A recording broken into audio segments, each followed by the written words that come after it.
Okay, this video is for 12.4G, Intro to Surface Area.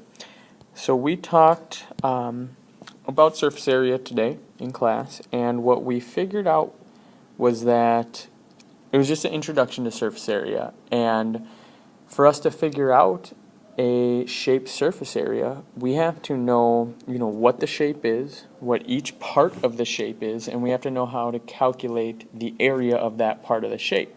And then we do that for all the different faces, we called it, add them all together, and that's what the surface area is. So there's some information that we want to know before we even calculate the surface area, and that's number of faces, number of vertices, and number of edges. And also we need to be able to classify the figure so we know what we're working with. So let's start with number 1. You can see here that each of the faces is like a rectangle, right? So this is a rectangular prism because the base is a rectangle. Now, if we want to figure out what the faces are, how many faces there are, we need to be able to count, how many sides to this prism there are.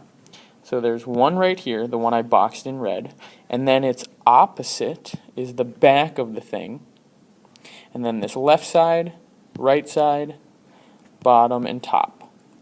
So you can see I've put 6 dots there, and it's kind of hard to tell which one I'm talking about, but if you think of a rectangular box, there's a front and then there's a back. There's a left and a right, and there's a top and a bottom. So that means there has to be 6 faces. Now, let's count the vertices. Vertices are like corners of the box. So here's 1, 2, 3, 4, 5, 6, 7, 8. So there are 8 vertices. And now edges, that's what E stands for. Edges are, where any 2 faces come together. So something like this is an edge, that's 1, 2, 3, 4, 5, 6, 7, 8, 9, 10, 11, 12. 12 edges here. Alright, let's look at one more. Here we've got something that has a base, which is a hexagon. And then it all comes to a point, which would make this a pyramid. So let's count the faces, the vertices, and the edges again. So faces, if you can see this, you've got a triangle matched up with every single one of the hexagon's edges. And so that would mean that there are 6 of these triangles. 1, 2, 3, 4, 5, 6. So that means there's 6 triangular faces, but then the bottom of the object, which is a hexagon, makes it 7 total faces. So 7 faces. Vertices are all the corners again. So here's 1 at the very top, and then all of the ones around the hexagon. So 2, 3, 4, 5, 6, 7. 7 vertices. Now let's count the edges.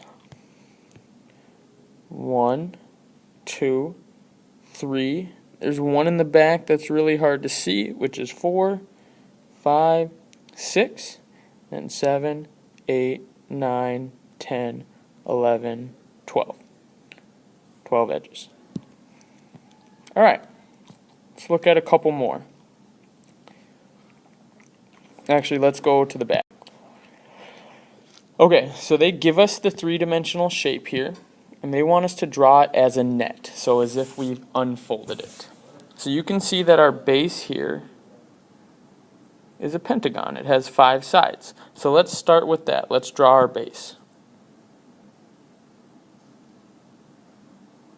There's a pentagon. And from every side of a pentagon, triangles unfold, right? And so we'll draw a triangle coming out from every single side of this pentagon. And that's what the net looks like. If you can imagine all 5 of those triangles folding up to the top in the center of the pentagon, that is what our pyramid looks like. So now they want us to figure out how many faces, vertices, and edges there are. So faces, vertices, and edges. I honestly think it's easier to determine this from the actual 3D shape itself, because if you look at the net, if you imagine folding that back up, there are a lot of things that line up with each other that would only be counted, that should only be counted once, but if you count them on the net, you might count them twice. If you count them on the 3D image, then you're less likely to count them twice. So let's look at faces. So since there's a triangle coming up from every single side of the pentagon, there has to be 5 triangles, so that's 5 faces. And then the base, which is the pentagon itself, is the 6th face. So there's 6 faces. Then vertices are corners, so 1, 2, 3, 4, 5 on the base, and then the top is 1. So that's 6 vertices. And then edges, 1, 2, 3, 4, 5, and then 6, 7, 8, 9, 10. 10 edges. And that answers the problem.